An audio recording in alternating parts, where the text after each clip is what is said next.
পর্যায়ে আপনাদের সামনে বক্তব্য রাখছেন ঢাকা জেলা আওয়ামী লীগের সাবেক সাধারণ সম্পাদক, ঢাকা জেলা পরিষদের সম্মানিত চেয়ারম্যান, অত্যন্ত সংক্ষিপ্ত এ পর্যায়ে অত্যন্ত সংক্ষেপে বক্তব্য রাখছেন আশুলিয়া থানা আওয়ামী লীগের সংগ্রামী সভাপতি সাবেক ছাত্রনেতা ফারুক হাসান চৌধুরী।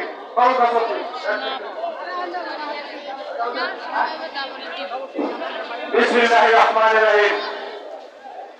বাংলাদেশ আওয়ামী লীগ ঢাকা জেলা শাখা কর্তৃক আয়োজিত আজকে বাংলাদেশ আওয়ামী লীগের প্রতিষ্ঠা বার্ষিকীতে ইতিমধ্যে আমাদের জেলার কেন্দ্রীয় জেলা নেতৃবৃন্দ, আমাদের থানা নেতৃবৃন্দ, আমাদের উপজেলা চেয়ারম্যান সাহেব গুরুত্বপূর্ণ বক্তব্য রাখছেন।